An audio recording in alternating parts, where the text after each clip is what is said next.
A ver, chicos, buenas noches nuevamente con todos. El día de hoy nos toca conversar sobre lo que respecta a trastornos hidroelectrolíticos. Esa es una clase que de todas maneras se tiene que reforzar en la práctica con algunos ejercicios y que de todas maneras de ahora en adelante que ustedes, bueno, van a tener rotaciones en hospital o ya están rotando en el hospital y están en unidades de propiamente de hospitalización con pacientes que son monitoreados, pacientes que vienen por X patologías, van a ver que los trastornos hidroelectrolíticos son como el pan de cada día, ¿no? No hay paciente, es bastante excepcional alguno de los pacientes que esté con una condición de base y que de pronto no tenga alteración de electrolitos.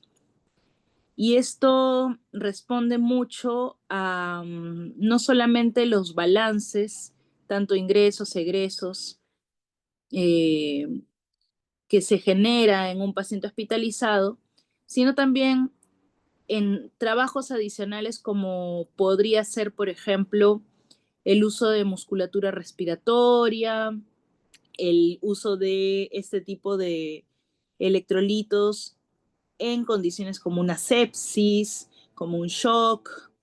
Entonces, de alguna manera, muchos de ellos van a intervenir en procesos celulares que precisamente en condiciones patológicas se consumen rápidamente, ¿no? En la unidad de cuidados intensivos nosotros vemos esto todos los días y entonces es importante que podamos identificar no solamente el valor del laboratorio como tal, sino poder identificar los riesgos que conlleva tener una alteración electrolítica. Y como siempre les digo, ¿no? Hay que individualizar los casos, hay que no solamente ir a la par del valor del laboratorio que se refleja en el sistema, en una hoja de papel, sino también qué síntomas, qué signos acompañan al paciente en ese momento. Sobre todo con lo que respecta a sodio, que muchas veces el valor nos asusta por su alteración como tal, pero es importante saber que no todas las disnatremias se corrigen a una velocidad eh, acelerada, sino que hay que pensarlo a veces bien, dos veces para corregirla, porque podría traer también problemas al nivel del sistema nervioso central. Entonces vamos a conversar un poco de conceptos que ustedes ya manejan, ¿ok? Que son de bioquímica, de fisiología incluso, y vamos a ver cómo le damos solución a este tipo de trastornos. Estos fundamentos fisiológicos ustedes ya los conocen, ¿ok? Solo les pongo una tabla para hacerles recordar que nuestro organismo, nuestro cuerpo, está distribuido en compartimentos propiamente corporales y esto responde muchas veces a lo que conocemos como el intra y el extracelular, ¿no? En este caso es importante que recordemos para aplicar como parte del concepto de la formulación para corregir algunos trastornos electrolíticos, el peso corporal total, ¿no? Y el peso corporal es un equivalente en porcentaje que varía en varón y en mujer, ¿no? Se darán cuenta o se acordarán que el peso corporal, eh, el, el, agua, digamos, comprendida en un organismo de hombre equivale al 60% del peso corporal y en la mujer al 50% de su peso corporal. Y a su vez esto se está distribuyendo, ¿no? En el líquido intra y extracelular. Entonces, para fines de la fórmula, debemos recordar que el agua corporal de un individuo, de un paciente, va a estar en valor a su género, ¿ok? Y entonces aquí vemos la distribución como tal, ¿ok? Para que no se olviden que incluso este extracelular o ese compartimento extracelular va a incluir al plasma y a los tejidos intersticiales, ¿ok? Otro de los conceptos que debemos recordar y manejar es el valor eh, tanto de estos electrolitos, ya sean aniones o cationes, tanto en el intra como en el extracelular. Y es que hay algunos que van a predominar, ¿verdad? de acuerdo al compartimento. Recordemos entonces que el sodio, por ejemplo, es uno de los electrolitos que predomina en el espacio extracelular, ¿no? Y obviamente también debemos recordar que cuando nosotros dosamos esos electrolitos, precisamente estamos midiendo lo que abunda más en el extracelular, ¿ok? Y es por eso que tomamos en cuenta tanto sodio, potasio, el calcio iónico, el magnesio, fósforo, eh, como parte de los trastornos más comunes que se pueden presentar. Hago una cápita con el cloro, que es un electrolito, específicamente un anión, que cuando aparece en exceso, en la mayor parte de las circunstancias, es iatrogénico. Quiere decir que es gracias a la cantidad de cloro que nosotros administramos a través de sustancias como el suero fisiológico o como el cloruro de sodio al 0.9%, ¿ok? Y esto, cuando hablamos de estudios, cuando se ha evaluado, ¿no? Eventualmente en patologías específicas como sepsis, como insuficiencia respiratoria, es de mal pronóstico cuando está muy elevado. Quiere decir que va de la mano con los balances positivos en los pacientes. Y el mensaje final sería que no se debe exceder la hidratación endovenosa en los pacientes si es que realmente no es necesario, ¿no? Por eso se deben llevar el concepto de que no todo paciente deben colocarle una vía endovenosa e hidratarlo, porque yo veo que hidratan hasta gripes, resfríos, y es parte de una idiosincrasia en la que el paciente, por ejemplo, que acude en emergencia, cree, ¿no? Primero cree que acude por una emergencia y realmente sucede que es una urgencia. A veces acuden con patologías más crónicas y van a horas muy random para recibir una atención y creen fielmente en que si uno les administra suero o les administra una ampolla, ya estás haciendo algo mucho mejor por ellos, ¿no? Lo cual es un mito creado sin mucha base, ¿ok? Entonces no se olviden, uno debe hidratar a un paciente por vía endovenosa con ciertas soluciones cristalinas solamente cuando es necesario. ¿Por qué? Porque si no vienen los problemas de los trastornos electrolíticos en los que de pronto no tenemos en cuenta qué contiene cada solución, no solamente el suero fisiológico, sino que a veces hay soluciones hipertónicas, hay soluciones glucosadas, hay soluciones como el lactato Ringer, que también es un cristaloide, y muchas veces no tomamos en cuenta qué es lo que contiene cada una de estas soluciones y qué electrolito le estamos administrando al paciente de forma gratuita y muchas veces innecesaria. ¿Ok? Entonces todo tiene una repercusión, por eso es importante saberlo. Como otro de los fundamentos a recordar, hay que mencionar o hacer especial mención por ósmosis y por osmolaridad y osmolalidad. La ósmosis entendiéndose como el movimiento de agua que va de un compartimento de menor concentración de solutos al de mayor concentración de solutos. ¿Para qué? Para equilibrarla, ¿no? El típico ejemplo en el que hay dos vasos, uno con menos sal y el otro con más sal, y entonces el agua obviamente va a tratar de equilibrar esta solución yéndose hacia el vaso que contiene más sal o soluto para poder diluirla y equilibrar la osmolaridad. Entonces, cuando hablamos de osmolaridad y osmolalidad, nada más la diferencia es en la solución, ¿no? La osmolaridad se refiere al número de miliosmoles en un litro de cualquier solución y la osmolalidad el número de miliosmoles en un kilo de agua. Esto para efectos también de una fórmula que vamos a aplicar para corregir un electrolito. Nosotros recordemos que la fórmula de tonicidad u osmolaridad plasmática u osmolaridad efectiva u osmolalidad cambió hace ya bastantes años atrás, esto desde mis épocas en las que yo estaba como ustedes sentada, bueno, no desde mi casa, claramente, porque en mi época era presencial la teoría, ahora ya no tanto, pero estaba pues en las mismas aulas de la Ricci escuchando sobre esta fórmula. Y esta fórmula ha cambiado, ya no se usa, y por favor espero que lo recuerden, porque todavía tengo residentes incluso que me siguen hablando de la tonicidad usando la urea o el boom, ¿no? Ya solo se limita a 2 veces sodio más glucosa sobre 18. Esa es la fórmula de osmolalidad efectiva u osmolaridad plasmática o tonicidad. Y el valor normal de esta digamos, de esta osmolalidad va entre los 275 a 290 milismoles por kilo de agua, ¿no? Y esto es importante que lo sepan o lo definan. Para efectos del examen, este es el valor. Si ustedes revisan otras bibliografías, revisan algún libro de fisiología, este valor puede oscilar entre 280 a 300, algunos dicen 285 a 305. Es variable. Este es el valor más promedio que puedo encontrar y que ya mucho tiempo manejo. Entonces, para efectos de examen y que yo les haga aplicar la fórmula, por ejemplo, este es el valor normal, 275 a 290 miliosmoles por kilo de agua.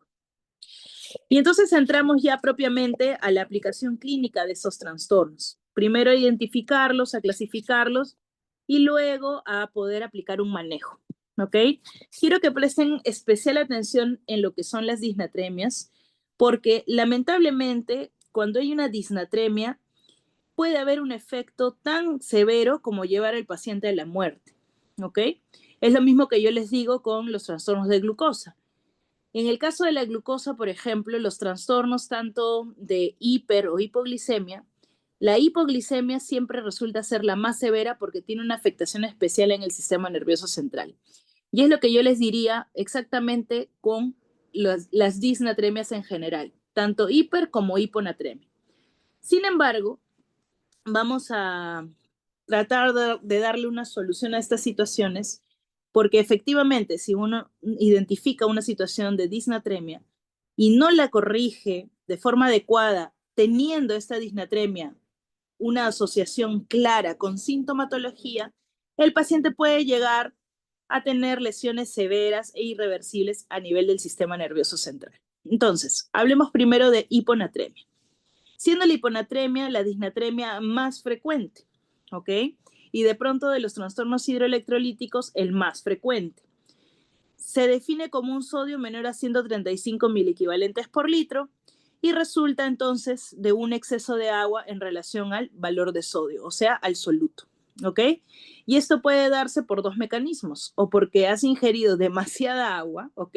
O sea, en el ejemplo del vaso con sal, tuviste demasiada agua en el vaso con una cantidad de soluto, por lo tanto, cuando tú mides el soluto, o el sodio en este caso, está bajo, o ya sea también por un defecto en la excreción del agua, ¿ok? Y esto dado por un defecto en hormona antidiurética. Entonces, el diagnóstico es inicialmente clínico, complementado con la prueba de laboratorio y algunas pruebas más que se pueden hacer en relación a buscar la causa. Yo siempre los invito a buscar la causa, ¿no? Por más severo, emergencia o rápido que se esté desarrollando la disnatremia, el fin de ustedes es buscar la causa. ¿Por qué? Porque no sirve de nada que yo actúe de forma mecánica, ¿no? Ok, tengo sodio bajo, pum, lo repongo. Eso lo hace cualquier persona. El médico tiene que recibir esta información, tiene que procesar la información y tiene que buscarle la causa, porque si yo corrijo el sodio de este paciente, le doy de alta, va a volver a ser probablemente el mismo problema y de pronto no llegue a la emergencia o de pronto no logre encontrar un colega que le pueda resolver el problema y podría dejarle secuelas. Entonces, siempre traten de hacer un estudio y es por eso que se les presenta el algoritmo. ¿Ok? Para empezar, ya sabemos la definición como tal, pues encontramos un sodio sérico por debajo de 135 miliequivalentes, ya sabemos que eso es una hiponatremia. Sin embargo, dentro de esta hiponatremia existen clasificaciones. La primera clasificación que se hace es en relación a la tonicidad. Y lo que les hablaba, diapositivas atrás, sobre la osmolalidad. Entonces, de acuerdo a la osmolalidad que nosotros calculemos o la osmolalidad plasmática, tendremos una hiponatremia hipotónica, isotónica o hipertónica, ¿no? Eso es de acuerdo al valor de la osmolalidad. Acá, como ven, por ejemplo, es otra bibliografía para poder mostrarles un algoritmo más académico. Y aquí la tonicidad va de 280 a 295 como valor normal, pero vuelvo a repetir, en fines de examen es 275 a 290. Muy bien, una vez que yo he clasificado mi hiponatremia por tonicidad, puedo empezar a ser mucho más minucioso con las causas. Y eso, por ejemplo, en relación a la más frecuente, que es la hiponatremia hipotónica, con una osmolaridad plasmática, una osmolaridad menor de 275. En este caso, la hiponatremia hipotónica también tiene una subclasificación en relación a la volemia del paciente. Y cuando yo hablo de volemia, puedo hablar de infinita cantidad de características en un paciente.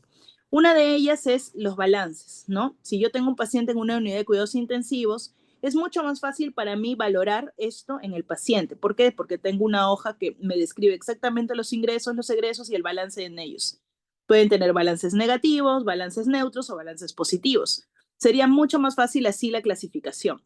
Sin embargo, en pacientes que de pronto llegan a una emergencia y tienen este tipo de valor y hay que clasificarlos, uno tiene que valorarlos de forma clínica. Y entonces observaré, por ejemplo, signos de hidratación en mucosas, piel, escleras, de pronto también puedo valorar la turgencia, puedo valorar si es que ha orinado o no, ¿no? Son características clínicas que yo debería, además de las funciones vitales como presión arterial y frecuencia cardíaca, que son muy sensibles a la deshidratación, para poder clasificar a mi paciente como un hipovolémico, un hipervolémico o un normovolémico. ¿Y por qué es tan importante esto? Porque definitivamente cuando yo subclasifico de acuerdo a la volemia, podré incluso buscar con mayor especificidad la causa. Y entonces dentro de las causas de hiponatremia hipotónica, hipovolémica, tenemos las que se refieren a pérdidas extrarrenales, las que no tienen nada que ver con el riñón, y a las causas que son propiamente por una patología renal o pérdida renal. ¿Ok? Entonces, recuerden que dentro de las más frecuentes hiponatremias que existen está la hipotónica, dentro de ellas la hipovolémica, y con la hipovolémica puedo yo determinar la causa de acuerdo a si hay una afectación propiamente del riñón o si es extrarrenal. ¿Esto cómo lo determino? Muchas veces midiendo el sodio en orina. El sodio en orina, cuando se excreta menos de 20 miliequivalentes de sodio en la orina, pues se trata de que el riñón está bien y por lo tanto la pérdida de sodio es extrarrenal. Y por el contrario, si es mayor de 20, entonces quiere decir que hay una excreción de sodio aumentada, sería atribuible a una causa propiamente renal. ¿Ok? Muchas veces también podríamos generar otro tipo de diagnósticos alternativos de acuerdo a la osmolaridad, y eso ya más referido al sistema nervioso central, pero aquí les presento la mayor cantidad de causas y las más frecuentes. Eso era en relación a hipovolemia. En relación a hipervolemia tenemos también cuadros en los que los pacientes vienen con clínica florida de retención de líquidos, como las insuficiencias cardíacas, la cirrosis, las insuficiencias renales. Y los normovolémicos muchas veces también vienen causados por incluso trastornos no solamente del sistema nervioso, del sistema hormonal, como glándula suprarrenal, hipotiroidismo, uso de medicamentos, sino también por trastornos psiquiátricos. Entonces, es un arte realmente que cuando uno encuentra un valor de sodio disminuido, poder determinar la causa para poder evitar que este trastorno se repita. ¿Ok? Aquí algunas causas más, sobre todo las que se refieren a hiperosmolaridad, con causa de, con hipertonicidad, perdón, y cuyas causas, por ejemplo, se suma mucho el uso de medicamentos como manitol, glicerol, ¿no? Maltosa o cuadros de hiperglicemia. Y hay algunas también que son pseudo hiponatremias, ¿no? Mucho cuidado con aquellos cuadros donde tenemos hiponatremias severas. Siempre hay que dosar proteínas y hay que dosar lípidos, porque de haber un exceso de cualquiera de los dos factores, estamos hablando entonces de una pseudohiponatremia porque habría que corregir el valor. Muy bien, eso es lo que les explicaba un poco sobre la osmolaridad urinaria en relación también al sodio urinario excretado, que nos permite también tener una clasificación alternativa para buscar la causa. Muy bien. Ahora, lo que propiamente nos interesa en esta clase es saber cómo corregir el trastorno y cuándo hacerlo, ¿ok? Es muy importante primero tomar en cuenta el siguiente detalle, ¿ya? Cuando nosotros tenemos un valor de sodio bajo, menor de 135, tenemos que pensar también en el valor equivalente o al mismo tiempo que se haya tomado de glucosa. O sea, yo siempre les recomiendo que al paciente se le tome glucosa y electrolitos a la par. ¿Por qué? Porque de haber un trastorno de hiponatremia, puedo yo aplicar esta fórmula de aquí, ya que el valor de glucosa va a variar completamente el valor de sodio. Y para eso tenemos una fórmula, ¿ok? Y la explicación a la fórmula, claramente. La fórmula es igual a sodio corregido, o sea, el sodio realmente que yo tengo que valorar es igual al sodio real o al sodio que he medido, ¿ok? Más 0.016 por, abro paréntesis, glucosa sérica menos 100, ¿ok? En otras palabras, yo el valor de sodio lo voy a ver variar siempre en las hiperglicemias por encima de 100. ¿Ok? Eso es algo que tiene que quedarles claro. Esta diapositiva es clave. Siempre pregunto lo mismo en los exámenes. Planteo un ejercicio clínico, un caso clínico, donde digo, ¿no? Paciente varón de 70 años con sodio en 115. Y les pongo varios valores de laboratorio alternativos, ¿no? O sea, como parte de la historia clínica. Bueno, tiene tanta sintomatología, tiene tantos días de evolución, etcétera, y tiene glucosa en 400. Y lo hacen perfecto, lo corrigen todo, aplican sus fórmulas y me dan un valor totalmente errado. ¿Por qué? Porque no corrigieron el sodio con respecto al valor inicial de la glucosa. Entonces no se olviden de ese detalle, porque es un detalle en el que siempre se equivocan y espero que ustedes no lo hagan, ¿no? Solo recuerden, el sodio va a disminuir 1.6 miliequivalentes por cada 100 miligramos que aumenta la glicemia. ¿Ok? Por lo tanto, en cristiano, si yo, por ejemplo, encuentro un sodio de 120, ¿ok? Lo mido. Ya, mi medición de laboratorio dio sodio 120. Y tenía una glucosa de 300, ¿ya? Esa glucosa está 2 veces elevada por encima de 100, ¿verdad? Porque son, a ver, si mi valor tope es 100 de mi glucosa, tengo más 100, 200, más 100, 300, que es el valor sérico. O sea, 2 veces elevada la glucosa por encima de 100.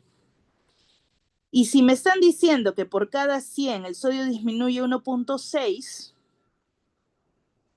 tengo que multiplicar 1.6 por 2, porque es lo que se ha elevado la glucosa 2 veces 100, y me saldrá 3.2. ¿Qué es ese 3.2? 3.2 significa que es ese valor de sodio que yo no he medido. Por lo tanto, mi sodio real no es 120, es 120 más 3.2. Eso lo vamos a ver en un ejercicio.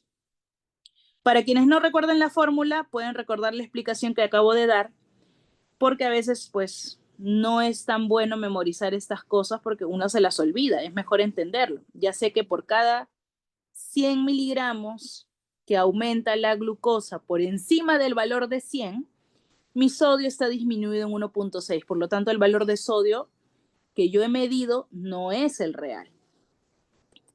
Muy bien, ahora lo vamos a ampliar. Bueno, este algoritmo nada más es para resumir todo lo que hemos conversado hace un ratito, y esto es lo que también me interesa que se aprenda o que tengan como concepto claro, ¿no? Para empezar, la hiponatremia tiene varios tipos de clasificación: por tiempo, por severidad, por clínica, por volemia, ¿no? Ya sabemos, incluso en los algoritmos, pues la clasificación es por tonicidad, y esta tonicidad a la vez por volemia, e incluso también podemos clasificarla por causa, tanto extrarrenal o renal propiamente, intrínseco, etcétera, etcétera. Entonces, me interesa que sepan el tiempo. Cuando hablamos de una hiponatremia aguda versus una hiponatremia crónica. La aguda es cuando yo sé que el trastorno tiene menos de 48 horas de evolución. Ese es el tope, 48 horas de evolución. Y crónica es, evidentemente, más de 48 horas de evolución. Ahora ustedes me dirán, doctora, yo recibo un paciente en la emergencia y no sé cuántas horas tendrá. Una forma de validar las horas del trastorno es la clínica, ¿no? Que alguien venga y me diga, bueno, doctora, tengo a mi papá que está con trastorno del sensorio desde hace un día, ok, 24 horas, tengo justo un sodio alterado, marcadamente alterado, y lo demás lo tengo normal. Esa hiponatremia es claramente aguda, tiene menos de 48 horas de sintomatología compatible con una alteración del electrolito como tal. Sin embargo, hay pacientes que no vienen dando información clara, que bueno fuera, ¿no? Que todos vengan haciendo un relato cronológico exacto de lo que les ocurre, pero la gente a veces omite detalles o se equivoca o simplemente no te da la información o simplemente te mienten. Entonces ahí, por ejemplo, es importante tomar en cuenta lo siguiente. Si yo tengo patologías o esta sintomatología más de 48 horas de evolución, ya la clasifico como crónica, por lo tanto, me toma un poco más de tiempo para corregirlo. No es necesario, a no ser que haya sintomatología grave, corregir el sodio hasta un valor normal con tanta rapidez. Y el otro caso en el que yo lo clasifico como crónico desde ya es cuando no tengo una determinación clara del tiempo, ¿no? Puede decir el señor, sí, bueno, no sé cuánto tiempo está así porque yo no vivo con mi papá y recién he venido hoy día y lo he encontrado con trastorno del sensorio, trastorno para la marcha, etcétera. Entonces allí, cuando no conozco el dato exacto, también lo puedo clasificar como crónico. La otra forma de clasificarlo es leve, moderado y severo. Leve, moderado y severo en algunas literaturas lo van a encontrar de acuerdo al valor del sodio propiamente como el laboratorio lo dice, y otros por sintomatología. A mí me gusta recalcar que para mí sintomatología severa o grave se limita al sistema nervioso central y específicamente a dos situaciones, a estado de coma o a convulsiones. Entonces, todo lo demás es moderado o leve. ¿Ok? ¿Y por qué hago este recalco? Porque precisamente el tratamiento va a estar orientado de emergencia para situaciones que tengan sintomatología grave. Entonces, la hiponatremia aguda, menor de 48 horas, sintomática severa, ahí me olvidé de poner la palabra severa, es una emergencia, ¿ok? La hiponatremia aguda, sintomática, moderada, es una urgencia, ¿ok? Normalmente la severa, como les menciono, puede comprometer la vida del paciente y necesita otro tipo de medidas de soporte.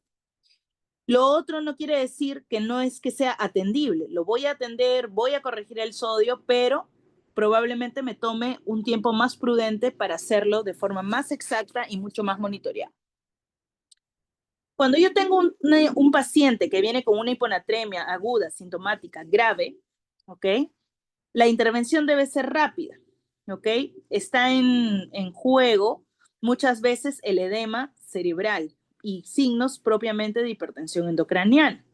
Entonces, para este tipo de evento, por ejemplo, yo sí debería usar una infusión endovenosa de una solución hipertónica. Aquí la solución hipertónica es de cloruro de sodio del 3% en unos 20 minutos, ¿ok? Se usan 150 mililitros. Para cuando yo he hecho esta corrección, debería tener la capacidad de monitorear primero que nada los síntomas. Ejemplo, si yo veo que un paciente viene con síntomas del sistema nervioso central grave y le tomo una gasometría rápido pensando en la parte respiratoria, sobre todo en la parte ventilatoria, y encuentro un sodio, digamos, ¿no? 105. Y me dicen, no, mi mamá está así desde hace un día, ¿no? Y se ha puesto más grave ahorita, doctora, ya no responde. Y le encuentro un sodio en 105, pues probablemente no me dé mucho el tiempo para medir, por ejemplo, o para ver hemograma, para ver tomografía, ¿no? Entonces, si hay signos clínicos compatibles con ese valor de sodio, es imperativo que yo trate ese valor como tal porque está asociado a sintomatología grave que puede poner en riesgo la vida del paciente o que ya lo está haciendo. Entonces le administro esta solución hipertónica. Debería yo ver que en 20 minutos aproximadamente la sintomatología empieza a ceder, empieza a despertar el paciente o deja de convulsionar, ¿ok? Pero si no pasase eso, puedo administrar un segundo bolo, ¿ok? A la par ya le estoy sacando algunos exámenes más. Y la recomendación es que uno administre hasta dos, ¿no? Generalmente son 2 bolos de solución hipertónica o hasta que esta solución permita que el sodio suba al menos 5 milimoles por litro, ¿ok? Eso es también, o está supeditado a que yo tenga la capacidad de tomar un examen de control. Muchas veces los exámenes no pueden tomarse tan rápido, no hay la logística en el hospital, pero esa es parte del protocolo. Siempre una hiponatremia severa sintomática tiene que ser monitoreada y el control de electrolitos se hace mucho más frecuente. ¿Ok? Entonces, luego de eso, luego de manejar la emergencia, podemos dejar incluso una solución hipertónica que pueda pasarse en un periodo de 24 horas para corregir ya el restante de los objetivos que queremos con este valor de sodio. Recuerden que uno no debería corregir un valor de sodio, ya sea en hiper o hipo, mayor a 10 miliequivalentes por litro en 24 horas, ¿ok? La idea es no excederse de ese valor, ¿sí? Y bueno, como también nos recomiendan todos los algoritmos, es ideal buscar la causa, porque si no, esta situación, por más que uno haya actuado maravilloso al inicio, se puede volver a repetir y comprometer la vida del paciente. Para esto, ya pasando a un plano de corrección propiamente, ya no es una emergencia, sino puede ser un caso leve, un caso moderado. Hay que recordar que el cálculo de la corrección de sodio responde a una fórmula. Y hay varias fórmulas en realidad. Yo me imagino que ustedes en algún momento han revisado o han hecho sus prácticas hospitalarias y esto pues no es una exclusividad de cuidados intensivos para nada, pero sí les podemos dar algunos tips importantes. Para empezar, cualquier solución hipertónica debe ser administrada a través de un catéter venoso central. No funciona por el tipo de osmolaridad que tiene administrarlo por una vía o un catéter venoso periférico porque puede causar flebitis.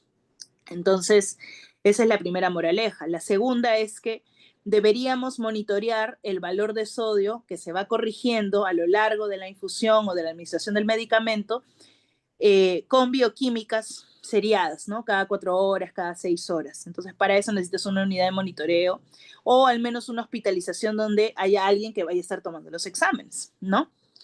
Y entonces yo les invito a revisar esta fórmula, que me parece una fórmula muy práctica para entender cuánto varía o cuánto corrige una solución que yo administro al paciente mi sodio medido. Vamos a desagregarle un poquito. La fórmula de Adroguema-Díaz, ¿okay? Es una fórmula antigua, ya bastante tiempo circulando para su uso. Habla sobre cuál es el efecto de administrar 1 litro de cualquier solución sobre el valor de sodio sérico, ¿ok? La fórmula es igual a sodio infundido, ¿ok? Y el sodio infundido, por favor recuerden, es el valor de sodio que yo tengo en una solución que elija. O sea, si yo digo, ¿cuál es el sodio infundido de una solución fisiológica o cloruro de sodio 0.9% o solución cristaloide? En este caso, el cloruro de sodio más común que conocemos, ¿no? ¿Ustedes sabrían cuánto es el valor de sodio que tiene una solución fisiológica? ¿Alguien sabe?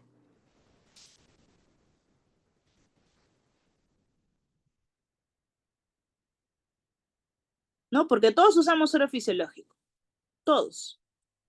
No hay día que yo vea que alguien no lo usa, la verdad. Y lo suspendo, porque si no es necesario, ¿para qué lo vamos a usar? El suero fisiológico se llama suero fisiológico precisamente porque su valor es muy similar al valor en nuestra osmolaridad plasmática o osmolaridad en relación al sodio. ¿Ok? El valor del sodio en suero fisiológico es de 154 miliequivalentes.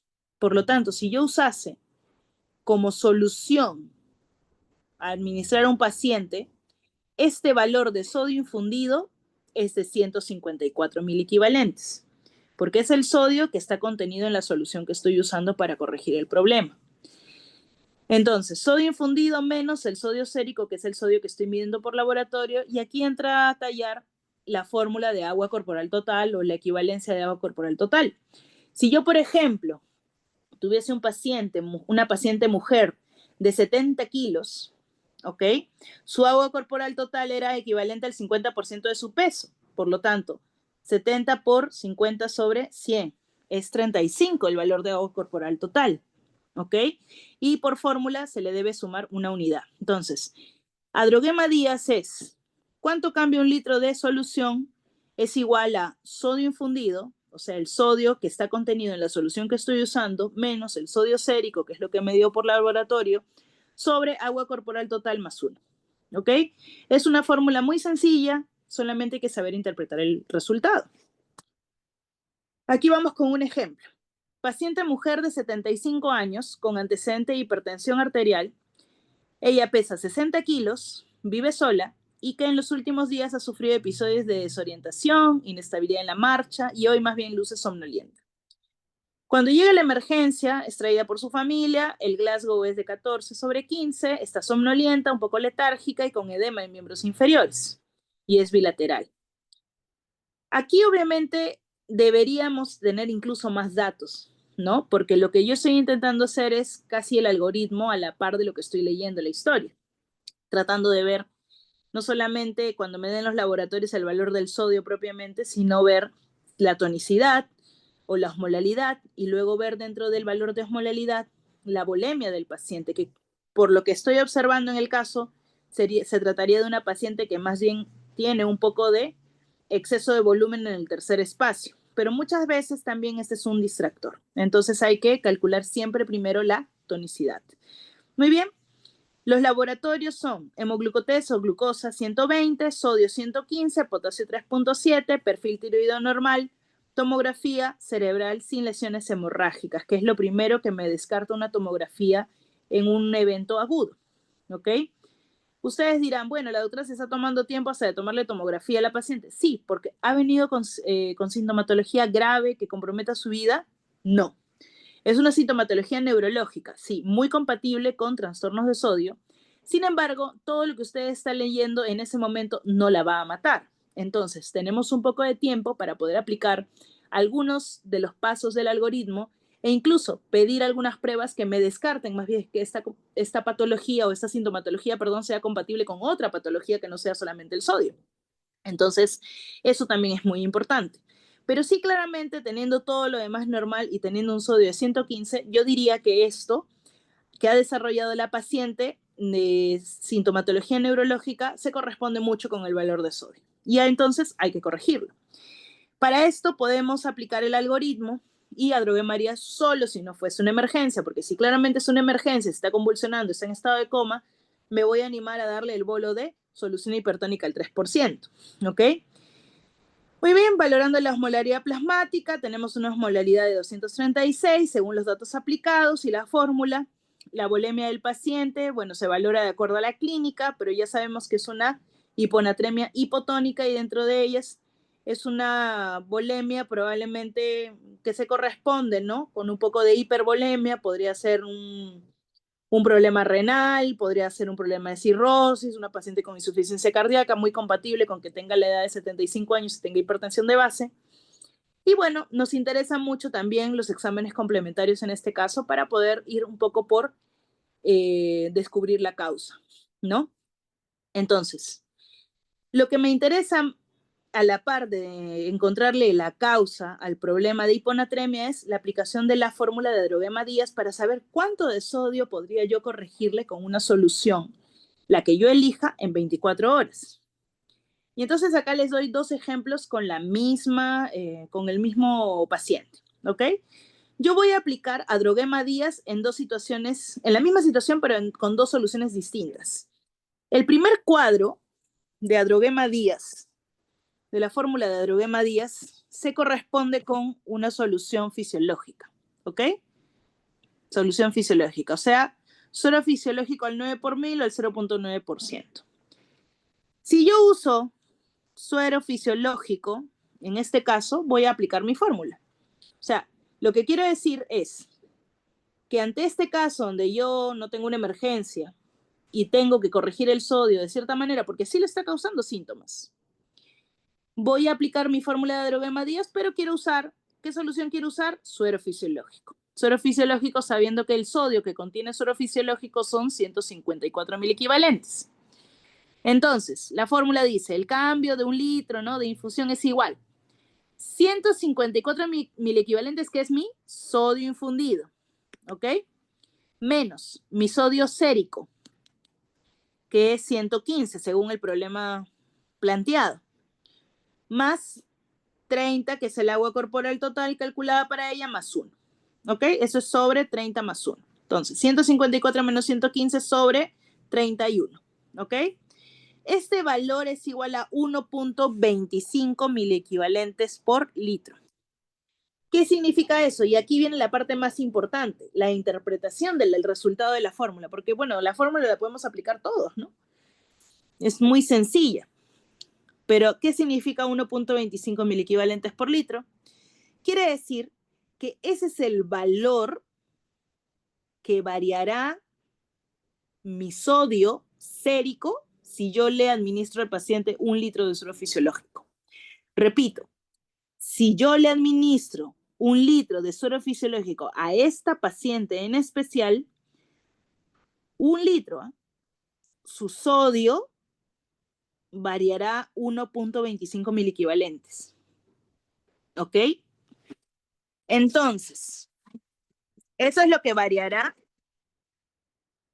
1 litro de la solución. ¿Ya? Y eso quiero que quede muy claro. ¿Por qué? Porque yo no le voy a administrar de pronto 1 litro. Yo tengo que trazarme un objetivo de tratamiento. ¿Ok? Yo sé ahora, por cada litro, no sé si se ve.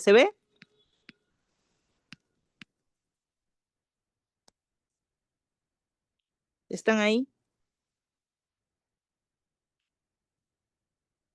Sí, doctora, sí se ve. Ya. De sodio, ¿no? Ahora, eso es por cada litro. Pero ustedes me dirán, doctora, pero ¿yo cuánto quiero corregir?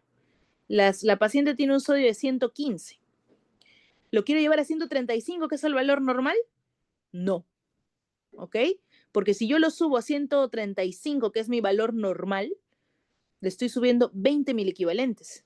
Y eso es perjudicial para el paciente. No me la puedo jugar de esa forma, porque voy a generar una variación de soluciones a nivel de las neuronas y puede generar una condición llamada mielinolisis pontina.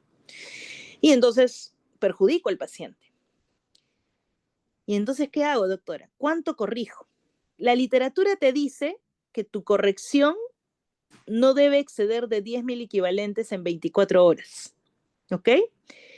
Pero claro, uno tiene que valorar, y les va a pasar mucho, que si ustedes calculan una corrección en 24 horas, probablemente hasta se excedan de la corrección. Pero ustedes dicen, pero si yo calculé con la fórmula. Sí, pero no tomaste en cuenta que si un paciente empieza a recibir esta fórmula digamos, una solución que yo elija, y digo, ya, bueno, ponle 2 litros de cloruro de sodio a este paciente para que corrija 10 mil equivalentes en 24 horas, esto se ve afectado por factores externos de ingresos y egresos. ¿Cuáles son? Por ejemplo, que el paciente coma, ahí hay contenido de sal, que el paciente orine, ahí también se excreta sal, que el paciente haga deposiciones, que el paciente le administres otra medicación diluida en cloruro de sodio y entonces no está recibiendo medicación exclusivamente de una solución hipertónica para corregir el sodio, también está influenciado por otras soluciones que contienen sodio. Por lo tanto, no es bueno aplicar esta fórmula en el margen del límite superior. Siempre hay que ponerse como objetivo, y eso también va para el examen, objetivo de corrección, solamente 5 mil equivalentes. ¿Ok? 5 mil equivalentes es lo que yo quiero corregir en esta paciente. Y entonces es ahí donde las cosas cambian. ¿Ok? Quiero cambiarle el color porque creo que no ven nada. Ya. Mi objetivo de corrección es 5 mil equivalentes. Y entonces, acá viene la aplicación de la fórmula, del resultado. Si yo sé que por cada litro, ¿ok? 1000 cc del suero fisiológico, mi suero se va a corregir en 1.25 mil equivalentes, ¿cuánto voy a necesitar de esta solución para 5 mil equivalentes, que es mi objetivo de corrección? Yo quiero que la abuelita o la paciente vaya de 115 de sodio hasta 120. Probablemente ya cuando yo llegue a ese valor, el trastorno del sensorio sea menor, la inestabilidad para la marcha sea menor, y entonces yo ya estoy haciendo algo por la paciente y estoy dejando que, que todo marche de acuerdo a la reevaluación, porque esto no es simplemente, ya le dejo una infusión y me voy. Tengo que reevaluar a la paciente, ¿ok? Y tengo que hacer controles séricos del valor de sodio. Entonces, es un arte, la verdad, hacer esta corrección, pero por eso hay que entenderlo bien. Por lo tanto, si yo tengo esta regla de 3 simple, voy a determinar, ¿ok?, que para yo corregir 5.000 equivalentes en esta paciente, por lo menos tendría que usar 4 litros de suero fisiológico, o sea, 4 frascos. Díganme ustedes o reflexionen ustedes sobre esto. ¿Es dable que yo le coloque o le administre 4 litros de suero fisiológico a un paciente solamente por corregir un sodio en 5.000 equivalentes?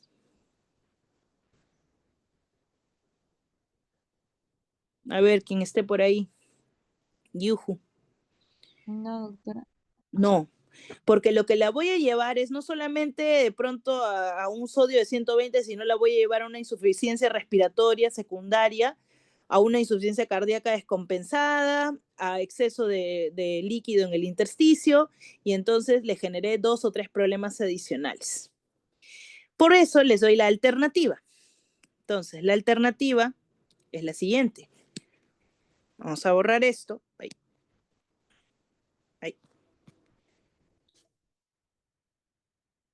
Vamos a borrar. Y vamos a ver. En este caso, les propongo otra solución. La solución hipertónica, que es al 3%. ¿Cuánto tiene de sodio una solución hipertónica al 3%? Tiene 513 miliequivalentes. ¿Ok? Eso es lo que tiene una solución hipertónica al 3%. Y entonces acá aplicaré mi fórmula de Adrogué-Díaz con esta solución. Y digo, reemplazo valores. Si yo aplico o administro 1 litro de solución hipertónica al 3%, reemplazo. Sodio infundido, 513, porque este es el sodio de la solución. Menos 115, que es mi sodio sérico, sobre agua corporal total más 1. Eso es igual a 12.8 miliequivalentes. Volviendo al razonamiento. Quiere decir que 1000 cc de esta solución hipertónica al 3%, me va a corregir el sodio en 12.8 miliequivalentes. Por cada litro mi sodio va a variar 12.8. O sea, le suma 12.8 miliequivalentes.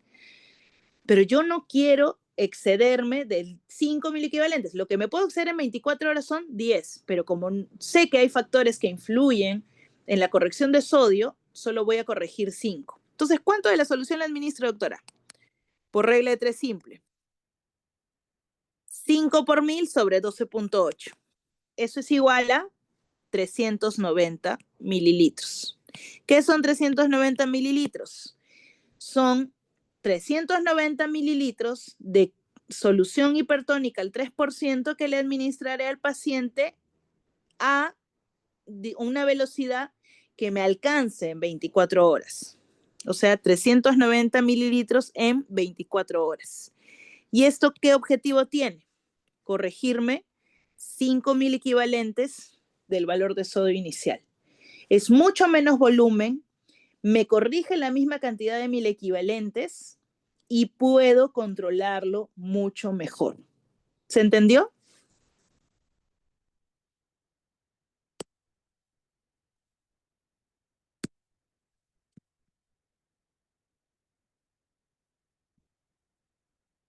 Sí, doctora. Bueno, ahí ya. El silencio otorga.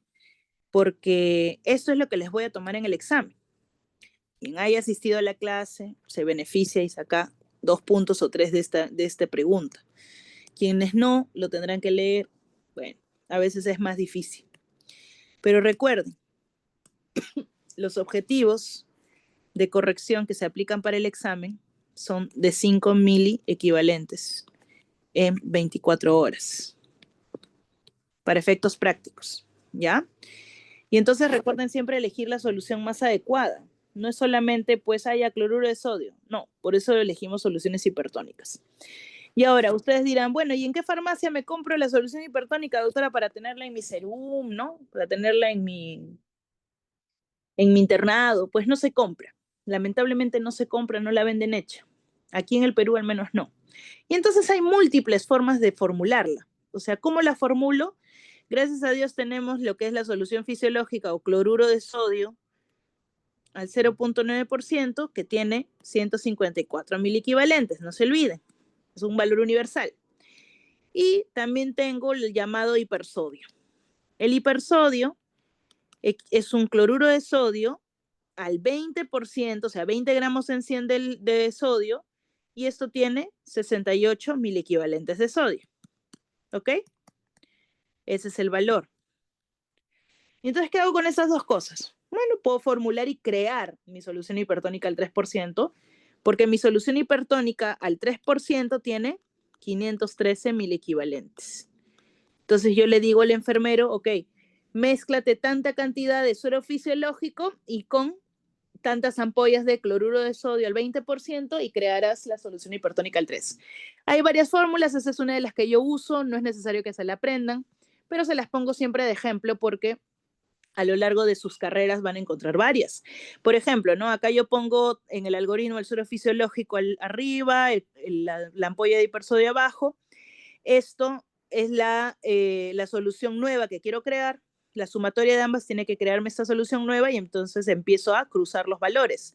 20 menos 3, 17 y 0.9 menos 3, 2.1. Esto es para crear una constante, ¿ya?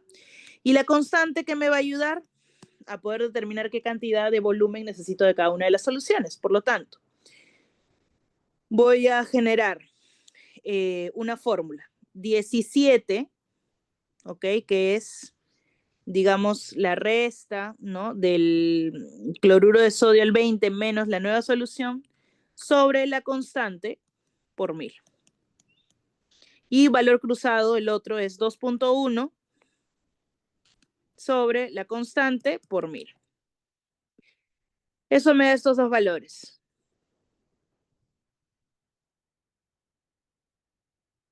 ¿Ok? Entonces, ambos valores son el volumen que yo voy a usar de cada solución, por si acaso. ¿Ok?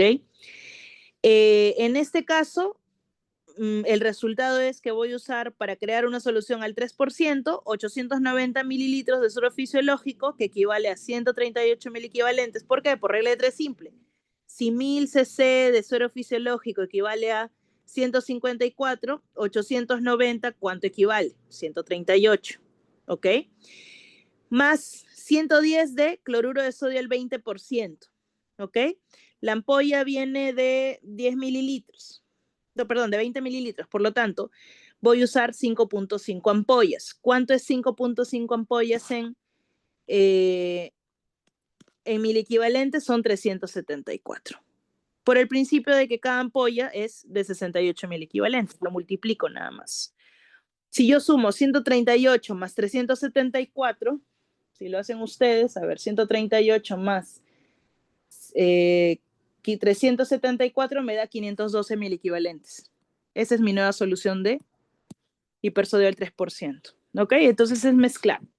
Doctora, yo quiero mezclar cloruro de sodio con 3 ampollas de hipersodio. Perfecto. Suma cuántos mil equivalentes estás sumándole o le estás agregando. Si estás usando el litro, ¿no? de cloruro de sodio, que son 154 mil equivalentes exactos, y estás usando 3 ampollas de hipersodio, o sea, 68 por 3, tienes una solución que equivale a 358 mil equivalentes. Es solamente aplicar la sumatoria de acuerdo a los valores de mil equivalentes de cada solución. Muy bien, eso es corrección de hiponatremia, ¿ya? En el caso de la hipernatremia, se define como un sodio mayor a 145 mil equivalentes por litro, y en este caso es muy importante estimar tanto la volemia y saber muy bien cómo se ha desarrollado la sintomatología, ¿ok? Esta hipernatremia puede responder a un aumento de la ingesta de sal o al déficit de la ingesta de agua, ¿ok? Principio de osmolalidad y de ósmosis. A ver, es lógico que cuando yo como mucha sal, pues mi sodio va a aumentar, ¿no? Pero también es lógico que si como y no tomo agua, el soluto aumenta, ¿ok? Y eso acuérdense mucho de 2 casos en especial. El anciano toma muy poca agua. ¿Por qué? Porque no se acuerda, ¿ok? No es una necesidad como la de ustedes que de pronto están laborando, están de aquí para allá todo el día y les da sed, toman agua, están con su agüita, ¿no? Todo el tiempo. Pero el ancianito no, el ancianito está reposado, está ahí tranquilo, en casa, sin mayor actividad a veces, lo cual no debería ser, no estoy diciendo que sea correcto, no estoy diciendo que sea la tendencia de hoy en día, ahora los adultos mayores son muy activos, sin embargo, hay adultos mayores que no suelen hacer mucha actividad, que tienen ya algún tipo de grado de demencia o tienen algún tipo de grado de trastorno de la glándula tiroidea y entonces son más hipoactivos. Y esos pacientes no te piden agua. Entonces normalmente viven un poco deshidratados. Y esos pacientes rápidamente hacen trastorno de la natremia, pero para el aumento, o sea, la hipernatremia. Y el otro ejemplo claro es cuando uno come canchita en el cine, ¿no? Te dan un balde de canchita como de 2 kilos y te lo acabas en el primer réclame, ¿no? ¿Y qué te dan? ¿Por qué no te venden? A ver, ¿qué te venden con la canchita? El La combo que gaseosa. así es, un glucosado, ¿no? Bien difícil que te vendan un líquido lleno de, o sin mucho azúcar o con sal, ¿no? No, te van a vender o agua, o chicha, o glucosados, que claramente van a tratar de disminuir de forma natural el sodio que uno está ingiriendo, ¿ok? Porque te da harta sed. Es un mecanismo fisiológico, te va a dar sed. El centro de la sed, cerca al hipotálamo, te va a decir, oye, toma agua, para que diluyas, ¿ok? Entonces, este es el algoritmo correspondiente a hipernatremia, es una clasificación sencilla, a la cabeza está la característica clínica siempre que acompaña estos cuadros. Uno tiene que valorar la volemia, que en estos casos no solamente se acompaña de lo que uno observa en el paciente, nivel de mucosas, piel, sino también de la valoración de presión arterial y pulso o frecuencia cardíaca, y lo clasificamos entonces como una hipernatremia hipovolémica, hipervolémica, euvolémica. Aquí no va a tallar nada la tonicidad, y de acuerdo a eso, bueno, hay una serie de causas, ¿ok? El tratamiento hay que iniciarlo de acuerdo a varios aspectos. Primero, la causa. Hay que determinar la causa, hay que determinar el déficit de agua, si hay realmente un déficit de agua en el paciente, o sea, si hay deshidratación. Hay que determinar cuál es la vía más fisiológica, siempre, en este caso siempre, la más fisiológica es la mejor para administrarle la solución al paciente. Su volemia, el tiempo de instalación de esta hipernatremia y la velocidad a corregir. Entonces, para hipernatremia tenemos dos fórmulas a usar, ¿ya? La primera es el déficit de agua total, ¿ok? Y aquí vuelvo a repetir que aplico mi agua corporal total, que ya sé cuál es, 60 o 50% del peso corporal, por uno menos sodio deseado, o sea, el sodio que yo quisiera alcanzar sobre el sodio medido, ¿ok? No hay mucha ciencia, solo reemplazo. Entonces, ahorita vamos a hacer un ejemplo, pero hay que recordar, en casos de hipernatremia, como no condicionan en la gran mayoría de casos signos severos o síntomas severos, y son más casos como los que les he explicado, ¿ok? O pacientes que, por ejemplo, vinieron, ¿no? Por su gripe y pam, le dieron 2 litros de cloruro de sodio a la vena, pues esos casos hay que, claro, tratar de corregirlos, a no ser que sean graves, porque también pueden darse casos graves, ¿no? Lo que sucedió hace poco, mediático, pacientes en una clínica que recibieron sodio como, creo que 600 veces más el equivalente de un sodio normal. Obviamente estos pacientes tuvieron un exceso de sal, un exceso de sodio, y ese paciente pues entra en coma rápidamente, entra en convulsiones y eso sí es grave. Pero ese tipo de pacientes que yo les menciono, que es lo que más vamos a ver, eh, hay que tomarse el tiempo para pensar cuál es la vía más fisiológica, más segura para que el paciente pueda normalizar este valor de sodio. La vía enteral o la vía digestiva, que es lo mismo, es la más fisiológica, o sea, tomar agua, tomar un glucosado, tomar una solución que no contenga sodio por encima de lo isotónico, que sea hipotónico, ¿no? Puede ser una solución salina incluso, pero hay que ir midiendo. Y la cabeza de preferencia, las dextrosas o glucosados y los sueros a la mitad de concentración de sodio o el agua sola, el agua libre. ¿Ok? Vamos con un ejemplo. Paciente mujer de 70 años con antecedente de demencia leve, ya tenía una demencia desde hace 5 meses. Peso 70 kilos, vive en casa con su hijo y hace 24 horas, acá también aplica el principio de agudo o crónico, ya 48 horas la diferencia. Vive en casa con su hijo hace 24 horas, es un cuadro agudo, presenta inestabilidad para la marcha y mayor cuadro confusional, lo cual quiere decir que ya son nuevos síntomas.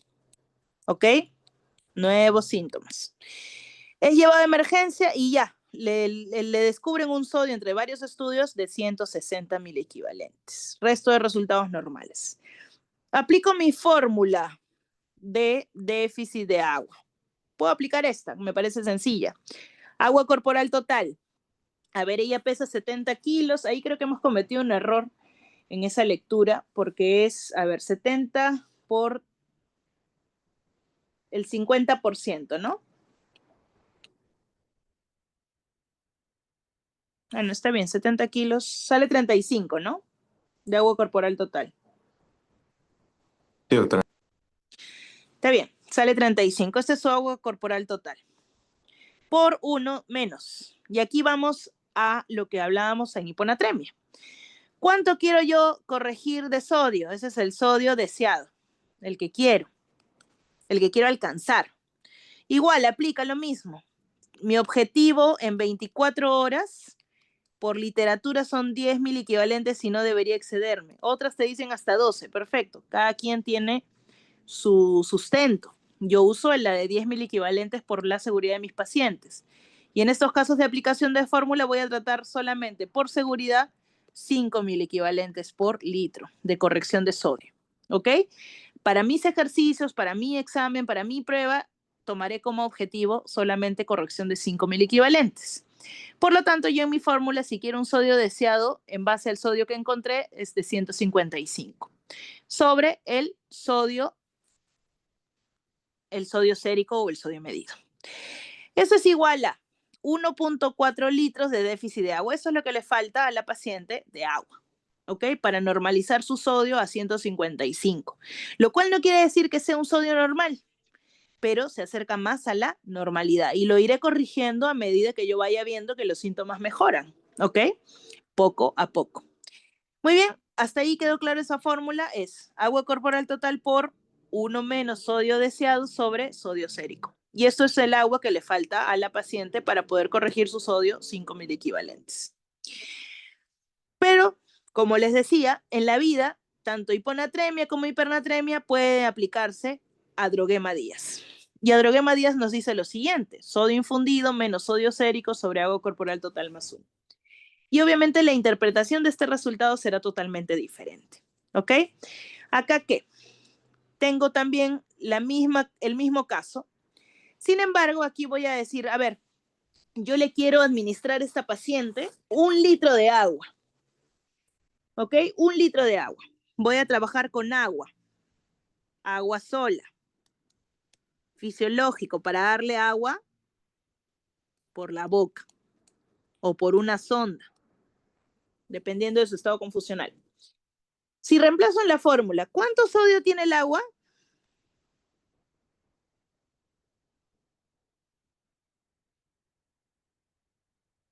¿Cuánto sodio tiene el agua? El agua libre no tiene sodio, doctora. Así es, no tiene sodio, 20, no tiene sodio, ¿ok? Por lo tanto, mi sodio infundido es 0, menos mi sodio sérico es 160, porque es lo que estoy midiendo, sobre agua corporal total más 1. Acá sí creo que me he confundido porque es 35 más 1, o sea, es 36, ¿no? Ya. Muy bien, y entonces reemplazo. 160 en negativo, claro está, sobre 36. Sobre 36. ¿Correcto? Eso es menos 4.4. Ya. ¿Qué quiere decir? ¿Cuál es la interpretación? Que si yo le administro, le doy 1 litro de agua a la paciente por Adroguema Díaz, mi sodio bajará menos 4, o sea, bajará 4.4 miliequivalentes de sodio por cada litro que yo le dé. ¿Ok? Entonces, si yo sé que 1000 cc de agua bajan 4.4 miliequivalentes de sodio, ¿cuánto agua necesitaré para bajar mi objetivo? Mi objetivo es 5. Regla de 3 simple. Multiplico 1000 por 5, 5000 entre 4.4. X es igual a 1136.3 mililitros de agua. Eso es lo que yo debo darle a la abuelita por vía oral, por sonda, en 24 horas para corregir 5 miliequivalentes de sodio. Ya no sea 160, sino 155. Doctora, pero así ya y de ahí me olvido hasta dentro de 24 horas. No, yo a las 4 horas le volveré a dosar ese sodio. De pronto me sale más alto, porque por ahí se les ocurrió darle una dieta blanda hipersódica, nadie se acordó, o con sodio normal, ya ahora el sodio está más alto. Entonces tengo que volver a reformular. Nuevamente hago mi adroguema días, nuevamente puedo hacer mi déficit de agua, cualquiera de las dos fórmulas, y plantearé un nuevo objetivo. ¿Ok? Muy bien, eso es lo más tedioso de la clase, francamente. Siempre explicarle sodio a los alumnos constituye un reto porque son 2 o 3 fórmulas que se tienen que seguir. O sea, si ustedes ahorita están, no sé, viendo tele, viendo esta guerra, lo que ustedes quieran, o están leyendo a la par de lo que están escuchando en mi clase, es un poco difícil captar, ¿ok? Lo que les estoy explicando porque hay que mirar. Si los que están viendo directamente les quedó dudas, no se preocupen que en la práctica las vamos a solucionar. ¿Ok? Yo generalmente les doy unos ejercicios en la práctica para resolver incluso en casa, con tu cafecito, tranquilo, ¿no? Escuchando música, para que me lo entregues luego y eso casi es lo mismo que el examen, solo que le cambio de nombre al paciente. ¿Ok? Entonces ten mucha atención con esos ejercicios. Muy bien, con lo que respecta a potasio, es otro de los electrolitos muy importantes de controlar, porque potasio, así como sodio es a cerebro, potasio es a corazón. Obviamente hay más sintomatología inmersa, pero les explico desde el punto de vista del riesgo y el peligro y la mortalidad o las complicaciones irreversibles. Entonces, no olvidemos que es un catión extracelular, el principal. La ingesta es por alimentos, por medicamentos. La eliminación también se da principalmente por el riñón. Hay requerimientos diarios y el valor normal va de 3.5 a 5.5. ¿Ok? Cuando hablamos de hipocalemia, estamos definiendo a un potasio menor de 3.5 miliequivalentes por litro. Aquí hay una clasificación que es meramente cultural, ¿ok? ¿Por qué cultural? Porque esto va a variar de acuerdo a lo que nosotros observemos en los pacientes. ¿Y a qué me refiero? Que esto a veces nos da a entender cuándo corregirlo. Pero no, yo puedo corregirlo en realidad en cualquiera de los valores. Obviamente habrán valores más severos que otros y que me llamarán mucho más la atención. Por eso existe la clasificación, ¿ok? La idea también en estos casos es tratar, en todos los casos, es tratar de corregir el valor de acuerdo a la severidad y 2, de acuerdo a lo más fisiológico. Hay pacientes que tienen hipocalemias crónicas, crónicamente hipocalémicos, ¿ya? Y que tienen, por ejemplo, potasios leves de 3.2, 3. No todos los días le voy a estar pasando un reto, pues, a ese paciente de potasio. Le daré ahora suplementos por vía oral. Le daré dieta rica en potasio, plátano, naranja, ¿no? Leche, etcétera. Entonces, también hay que buscar siempre, en cualquier cosa, chicos, hay que buscar lo más fisiológico posible. La medicación que yo le puedo proporcionar tiene siempre un riesgo y beneficio. Y en mi balanza, obviamente, sopesa el beneficio para que yo decida darle una medicación endovenosa que implica que pueden haber también riesgos. Entonces, tengan mucho cuidado con eso, porque no porque yo vea un 3.4 de potasio, ya, pásale un reto de potasio endovenoso. Porque incluso pasa y ha pasado y seguirá pasando. De pronto no tengo una vía central, de pronto es una vena periférica, es muy sensible y la paciente hace flebitis, hacen quemaduras, terminan con una mano que termina siendo tratada por el cirujano plástico porque se les deshizo la piel, se les deshizo el celular subcutáneo y todo porque yo quería corregir mi potasio a una velocidad alta por una vía periférica. Entonces, tratemos de ser lo más conservadores a no ser que de verdad la vida del paciente esté en peligro. Claro, ¿cuándo será peligroso? Cuando sea un valor severo o incluso siendo un valor leve o moderado, tenga cambios en el EKG. ¿Ok? Ya lo vamos a ir viendo. Este cuadro es básicamente para poder entender muchas de las causas de hipocalemia. Lo tienen que revisar. Están abocados a 4 causas principalmente: a la captación del potasio en la célula, a la falta de la ingesta de potasio, a una redistribución intracelular inadecuada y a pérdidas extrarrenales o pérdidas renales propiamente de potasio. El riñón normalmente se adapta, como todo en la vida, ¿no? Hay una descompensación, el cuerpo activa un mecanismo de compensación que es limitado en tiempo. Hay que corregir la causa para ver, realmente evitar que este trastorno se prolongue, porque si no puede llevar a casos severos, ¿ok? Las causas más frecuentes, vale la pena mencionarlas: el abuso de diuréticos, el diurético te causa hipocalemia, el uso de laxantes también, la anorexia nerviosa, el alcoholismo, la infusión de potasio, sin potasio, perdón, en ayunas, ¿ok? Y otro de los datos importantes es que la hipomagnesemia también genera que la corrección del potasio sea inadecuada. Yo puedo estar corrigiendo todos los días mi potasio, pero tengo mi magnesio bajo y no lo corrijo, nada de lo anterior se corregirá. Ni sodio, ni potasio, ni fósforo, ni calcio. Tengo siempre que corregir la hipomagnesemia. Muy bien. ¿Qué clínica tiene la hipocalemia? Variopinta. Bastantes síntomas, pero algunos sí son peligrosos. Puede ir desde la astenia, los calambres, las parestesias, la debilidad muscular progresiva, incluso llegar a las parálisis. Y lo que más nos debe preocupar son las arritmias. Causa de fibrilación auricular en el paciente adulto mayor muchas veces es la hipocalemia. Aumenta el riesgo de fibrilación auricular. Y esto es potencialmente mortal. ¿Ok? Muy bien, entonces todo trastorno de potasio, hiper o hipocalemia, tiene que ir acompañado de su electrocardiograma, porque yo podría tener un potasio en 2.8 y tú decir, no, pero es moderado. Y de pronto te digo, doctora, yo tengo palpitaciones. Sí, señora, no se preocupe, ya todo va a estar bien. ¿No? O sea, porque eso pasa. Así contestan. No se acostumbren a contestar así. Atiendan el síntoma de su paciente. Y entonces, ok, sí, no se preocupe, le vamos a tomar un electrocardiograma, porque de pronto esa paciente que tiene otras comorbilidades con 2.8 de potasio puede hacer una fibrilación auricular. Tú de pronto que eres joven con 2.2 no haces nada. Entonces tengan mucho cuidado.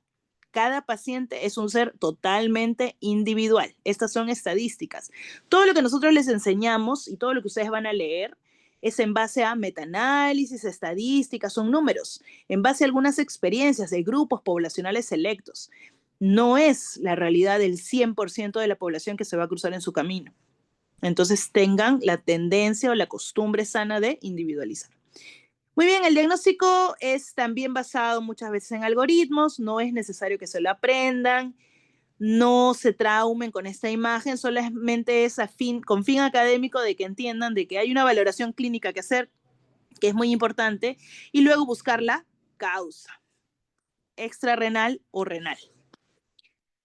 Muy bien, el diagnóstico entonces es por historia clínica, examen físico, descartar siempre pseudohipocalemias. Las leucocitosis extremas pueden causar pseudohipocalemia, no ser necesario corregirlo, y determinar la causa.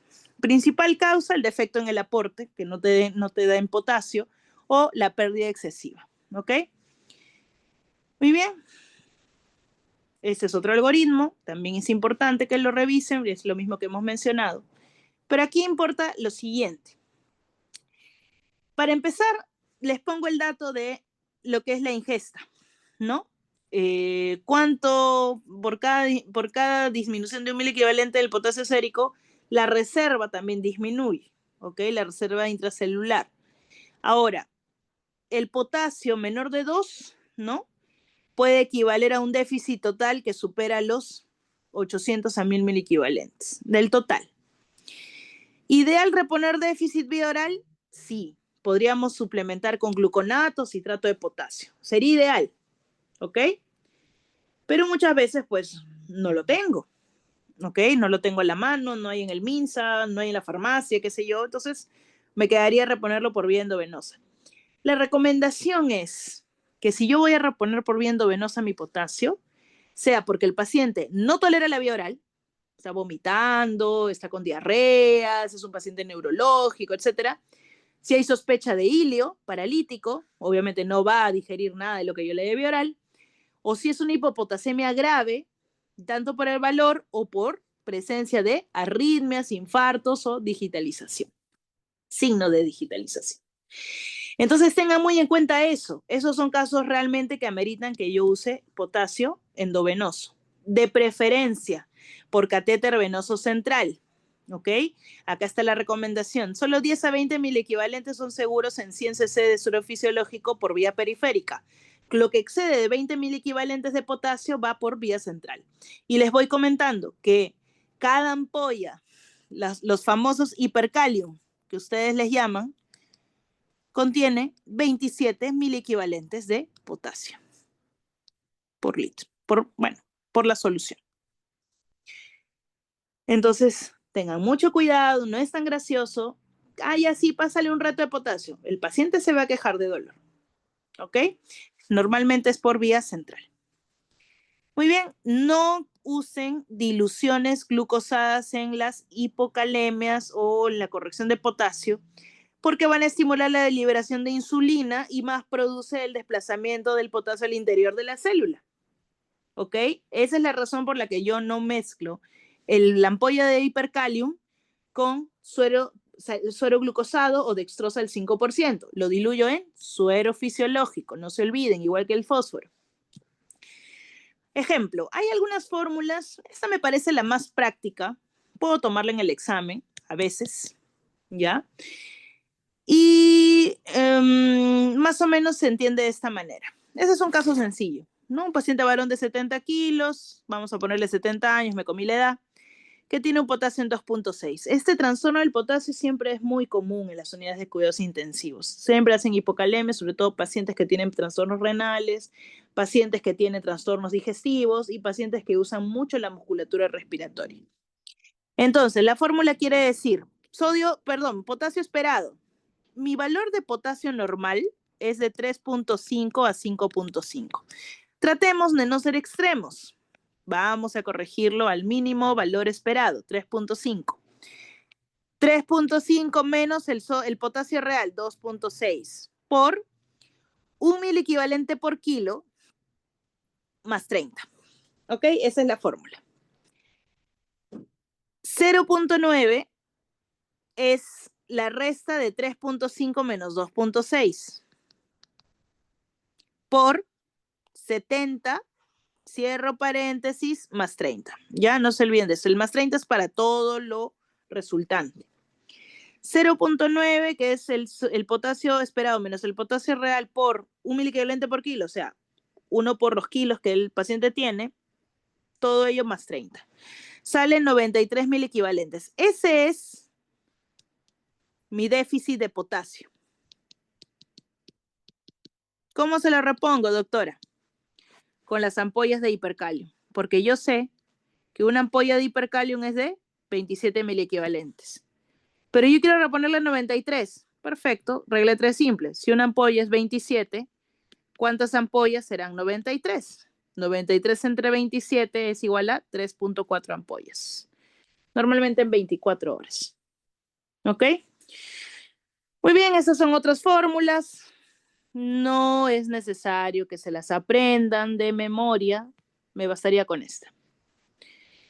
Otro ejemplo, pero en base a las fórmulas. Lo mismo, es solamente reemplazar los valores. Si déficit de potasio, potasio normal menos el potasio actual por 0.4 por kilo de peso. Reemplazo 3.5, el normal, menos 2.4 el actual, según el caso clínico, por 0.4 por 70. Es igual a 30.8 miliequivalentes de potasio. ¿Cuántas ampollas necesitaré? Por lo menos 1.2 ampollas de hipercalio. ¿Ok? Eso lo pueden repasar, no hay problema. No es imperativo que se me aprendan las 3 fórmulas, por si acaso. Hipercalemia. La hipercalemia es un trastorno también de alto riesgo de mortalidad o de complicaciones a nivel cardíaco. Se define como el potasio mayor a 5.5 miliequivalentes por litro. También tiene connotación para generar una causa o para descubrir la causa. Primero hay que descartar las pseudohipercalemias, pacientes con leucocitosis severa, trombocitosis severa, pacientes que han sufrido síndromes que los llevan a la rhabdomiolisis, ¿ya? O muestras hemolizadas, pseudohipercalemias, o lisis sanguíneas también hay que descartar, ¿no? En general. O pacientes que tienen trastornos asociados a problema renal o a problemas no renales. Aquí en el cuadro pueden ver las causas más frecuentes de hipercalemia o de hiperpotasemia. Y acá lo que nos interesa es saber cuándo hablamos de una hipercalemia realmente severa. Cuando un potasio es mayor de 8 miliequivalentes, claramente así no hayan síntomas, ese potasio tiene que ser corregido sí o sí. O que haya debilidad muscular severa o cambios electrocardiográficos acusados son potencialmente peligrosos para la vida y requiere todo ello tratamiento inmediato. No quiere decir que les estoy mencionando que las tres características juntas, es o cualquiera de estas que se presente puede generar gravedad en el paciente. Y entonces, clínica es también muy variada. Puede ir desde trastornos de la conducción cardíaca, neuromuscular. El electrocardiograma también es obligatorio. Pueden observar en el electro ondas T picudas, prolongación del intervalo PR, pérdida de onda P, QRS ancho, ¿ok?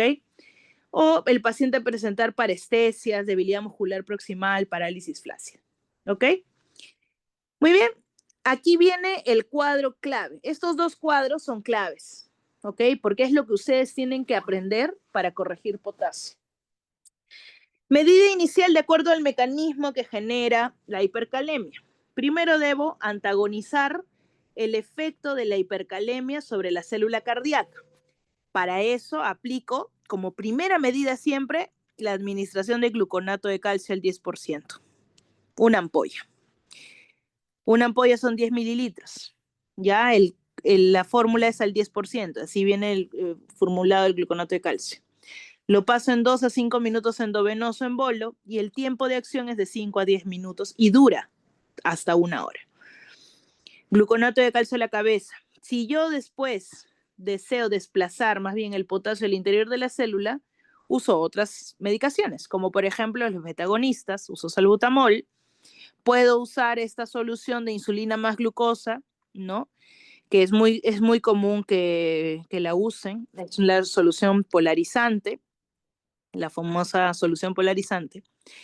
Y puedo usar también bicarbonato sódico, ¿ok? O sea, ampollas de bicarbonato. Muy bien. Otro de los mecanismos es eliminar el potasio del organismo. Si está en exceso, lo elimino. ¿Cómo lo elimino? Diuréticos de asa. A la cabeza furosemida, puede ser en bolos o en infusión. Y por último, en caso de refractariedad, ¿qué quiere decir? Que apliqué todo lo anterior, doctora, y mi potasio sigue aumentando. Voy a diálisis, que es lo único que le va a disminuir el riesgo de parada cardíaca. Repasen estos dos cuadros. Acá está lo mismo. Es más completo, es más desagregado, sí. ¿Qué agregan aquí de acuerdo al mecanismo? Insulina, glucosa, el bicarbonato, los beta-agonistas y una sustancia que se llama calle-exelate que hay en la clínica, ¿sí? Digamos que podemos conseguirla como en la clínica, en los hospitales MINSA de salud no hay. Muy difícil, a no ser que alguien lo haya llevado. Y por último, el paso definitivo que es la hemodiálisis. Muy bien, pasemos a calcio. Calcio, fósforo y magnesio son mucho más ligeros de manejar, ¿ok? Aquí hay que tener en cuenta la sintomatología y la capacidad de corregir siempre por lo más fisiológico. Acá les pongo algunos datos generales sobre los niveles de calcio. El nivel normal de 8.9 o 10.3. Recuerden que el 40% está unido a proteínas, principalmente la albúmina, por eso el calcio plasmático, o también conocido en los exámenes de laboratorio como calcio, a secas, tiene que corregir su valor de acuerdo a albúmina. Hay fórmulas, hay algoritmos, hay páginas en internet que lo corrigen, porque si no, no estamos usando el valor normal del calcio. Por eso nosotros en cuidados intensivos solemos medir más bien calcio iónico que no está unido a albúmina. Y esto va de 4.6 a 5.1 miligramos por decilitro. ¿Ok? Aquí está la fórmula precisamente para los que no les gusta usar el algoritmo o la página web, pueden hacerlo manualmente. Por cada gramo de albúmina disminuido, O sea, por cada gramo de hipoalbuminemia, el calcio sérico también disminuye 0.8 miligramos por decilitro. Acá está la fórmula. El calcio iónico puede corregirse en situaciones de alteración del equilibrio ácido-base. También hay una fórmula para corregir. Nada de esto lo tomó en el examen, no se traumen, pero es para que ustedes entiendan que si van a pedir un calcio total, un calcio a secas, tiene que ser corregido por albúmina y el calcio sérico normalmente no, a no ser que haya situaciones especiales de desequilibrio ácido-base. ¿Cuánto de dieta normal debería ingerir una persona? 1 gramo de calcio por día, se absorbe en el duodeno, en el yeyuno, ¿ya? El calcio plasmático no está unido a proteínas, se filtra y el 70% se reabsorbe en el túbulo proximal. O sea, hay un trabajo del riñón. Cuando hablamos de hipocalcemia, ¿ok? Vamos a tener algunas situaciones. Primero hay que definirlo, ¿no? El calcio sérico como el calcio iónico tienen estos valores para ser definidos como hipocalcemia. La causa más frecuente en estos casos normalmente es la hipoalbuminemia, ¿ok? Falta del transporte. Pero también puede disminuir como una respuesta fisiológica ante la paratormona, ante el aumento de la paratormona y la restauración de la calcemia, ¿ok? Como ese fin. Entonces, no se olviden, la causa más frecuente en estos casos de hipocalcemia es la hipoalbuminemia, pero puede estar asociado al aumento de paratormona. La clínica es muy variada, pero nos debe llamar la atención que la hipocalcemia resalta la tetania y los signos de Chebostek y Trousseau, ¿ok? Hay espasmo laríngeo, que es peligroso, hay convulsiones, que es peligroso. Yo he visto pacientes convulsionar por hipocalcemia, así que realmente es algo preocupante, es algo que hay que corregir. E incluso, además de las alteraciones cardíacas, como por ejemplo arritmias, prolongación del QT o del ST, puede dar síntomas asociados a síntomas extrapiramidales o depresión e incluso psicosis. Entonces, en todas estas patologías siempre vale la pena medir el calcio.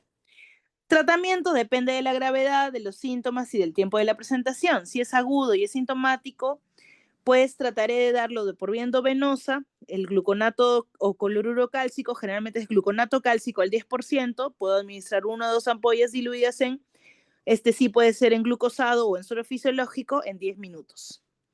Y luego dejar, de acuerdo a los valores que yo vaya midiendo, una infusión que pase 1 o 2 miligramos por kilo por hora. ¿Ok? El calcio se monitoriza cada 6 horas y el objetivo es que se corrijan los síntomas clínicos. Si se corrigen los síntomas clínicos, puedo detener las infusiones. La ampolla viene de 10 mililitros, equivale a 0.23 milimoles por mililitro de calcio iónico, ¿ok? O 2.3 milimoles en una ampolla. Siempre hay que corregir la causa en todas estas patologías, ¿ok? La idea de corregir solamente hasta que, de corregir el calcio hasta que se corrijan propiamente los síntomas es que no nos excedamos en la corrección porque si no van a venir problemas como calciuria y nefrolitiasis. No es bueno el exceso. Idealmente deberíamos tener una causa determinada y poder finalmente recomendar al paciente el suplemento de calcio por vía oral. ¿Ok? En pacientes con condición más crónica, podemos generar una infusión en 1 litro de dextrosa, pasarla en 24 horas, ¿ok? O darle en bolos de acuerdo a las mediciones de calcio que uno haga entre 4 a 6 horas. En el caso de la hipercalcemia, se debe muchas veces al exceso de la absorción ósea, la absorción intestinal aumentada o la disminución de su excreción renal, ¿no? La causa más frecuente es el hiperparatiroidismo primario. Mucho ojo con eso. Y la clínica también es muy variada.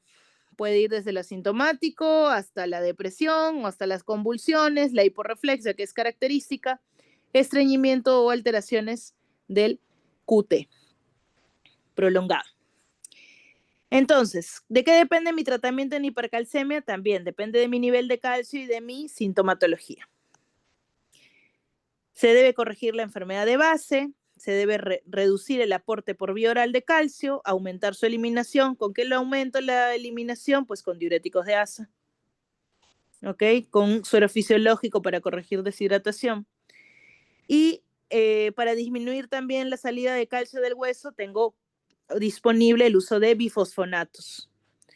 ¿ok? Para disminuir la absorción intestinal, tengo disponible corticoterapia y en última instancia, si hay demasiada hipercalcemia, diálisis. Es importante que de acuerdo a los mecanismos le demos una solución a cada uno. Y esto, por ejemplo, es el tratamiento, ¿no? Así como en hipercalemia, en hipercalcemia, ¿no? Recuerden que lo último es la hemodiálisis y de acuerdo al mecanismo, ¿no? Promover la excreción del calcio, disminuir la resorción ósea, disminuir la absorción intestinal, tenemos todas esas alternativas que les he mencionado. En relación a magnesio, que es un catión intracelular que involucra o se involucra en procesos metabólicos, formación de ADN, síntesis proteicas, es muy importante, les decía, corregirlo porque dependiendo de ello, los otros electrolitos también se equilibran. Se define como hipomagnesemia el magnesio menor de 1.7 miligramos por decilitro y puede darse por disminución de su ingesta, disminución de la absorción intestinal en pacientes alcohólicos o síndromes malabsortivos, en aumento de pérdidas urinarias por uso de diuréticos, en la redistribución del magnesio en patologías como pancreatitis, síndrome de hueso hambriento, transfusiones sanguíneas o el uso de drogas. El tratamiento es sintomático generalmente cuando el magnesio va por debajo de 1 miligramo por decilitro. Se da tratamiento en pacientes sintomáticos severos y la solución deja de ser fisiológica en estos casos. Deberíamos aplicar sulfato de magnesio, ¿ok? La ampolla viene de 10 mililitros y es equivalente a 2 gramos de magnesio como tal. Pasar 1 o 2 ampollas en 100 mililitros de suero fisiológico, también endovenoso en 10 minutos. Esto en sintomatología severa. Y podemos dar también una terapia continua de de sulfato de magnesio, una ampolla cada 3 horas o también ponerla en infusión continua. Pero lo importante es que no nos excedamos también de 10 gramos en 6 horas, o sea, de aproximadamente 4 a 5 ampollas. Nuevamente lo mismo, ¿no? Una ampolla de sulfato de magnesio equivale a 10 mililitros y eso es igual a 2 gramos. Casos graves de 2 a 4 gramos en 10 a 15 minutos, en bolos.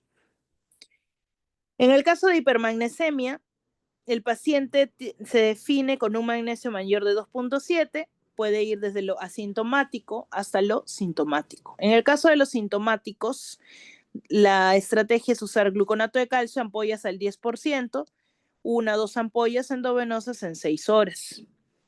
Diuréticos también para que puedan eliminar el magnesio excedente o llegar a la hemodiálisis. Y finalmente, en el caso del fósforo, tenemos la definición de que el fósforo normal va de 3 a 4.5 miligramos por decilitro. Requiere siempre de vitamina D para su absorción adecuada. Ahora, ¿es importante el fósforo? Sí, sobre todo en pacientes que yo veo siempre con dificultad respiratoria y uso de músculos accesorios, el fósforo es uno de los elementos que más va a intervenir en, digamos, la generación de energía celular. Entonces, muy importante, en casos de hipofosfatemia, que es muy común en pacientes críticos, ¿ok? Aumenta la incidencia en sepsis, en alcohólicos, eso es de mayor mortalidad. Hay que tratar de corregirlo lo más rápido o al menos estar atento a su valor y corregirlo cada vez que se pueda, ¿ok? También hay causas de pseudohipofosfatemia por uso de manitol, en casos de mieloma, bilirrubinas altas, leucemias agudas, por si acaso. La clínica va también muy variable, puede haber delirio, puede haber rigidez, hemólisis, mialgias, rabdomiolisis, insuficiencia respiratoria, insuficiencia cardíaca, osteomalacia. El tratamiento, como les digo, es con una ampolla de fosfocalium, la famosa fosfocalium, que no es más que fosfato monosódico. ¿Cuánto viene de fósforo en fosfato monosódico una ampolla? 130 miligramos de fósforo.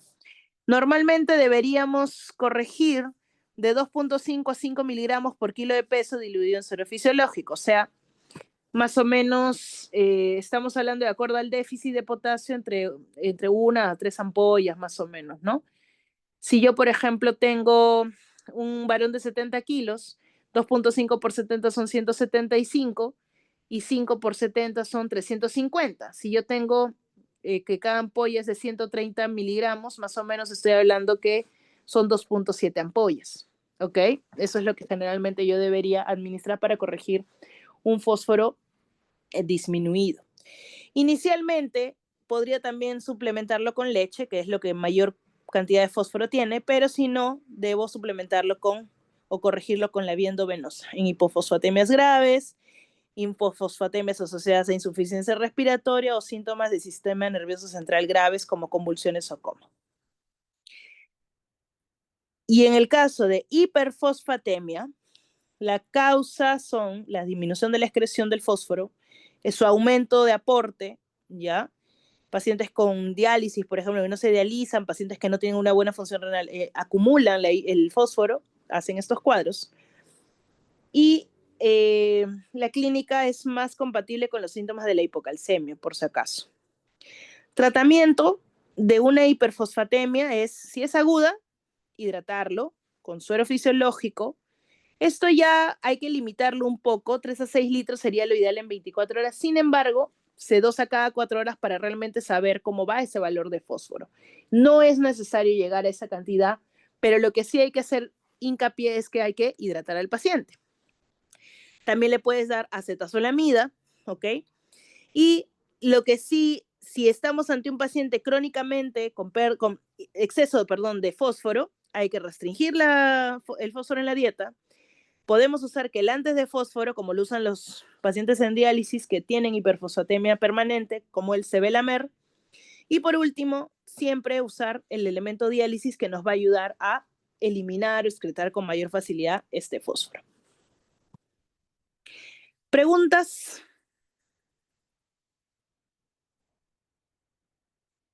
¿Tienen alguna pregunta? Yo sé que es una clase un poco densa, pero bueno, es bastante importante porque ya se habrán dado cuenta que es algo que vamos a ver comúnmente, vamos a verlo casi todos los días, los que trabajan en hospitalizaciones. ¿Alguna pregunta, chicos? Todo claro, doctora. ¿En serio? Bueno, les voy a creer, porque es una hora compleja, me imagino. Es que nos hemos hecho casi 2 horas de teoría. Y yo entiendo, es una teoría densa, pero tratemos de reforzar entonces esto en la práctica, ¿ya? Si no hay ninguna pregunta, entonces, bueno, los veo en la clase práctica, vamos a coordinar ahí con los grupos, creo que, no sé todavía si hay semana de medicina, no sé si hay paro, no lo sé, me lo va a comentar luego la delegada y ya me estaré comunicando yo con los delegados a la brevedad, máximo mañana, ¿sí? Muchas gracias, chicos, cuídense mucho y ahora les paso las diapos, ahora sí, lo prometo. Listo. Gracias. Gracias, doctora. Cuídense, Gracias, chao. doctora. Gracias, doctora.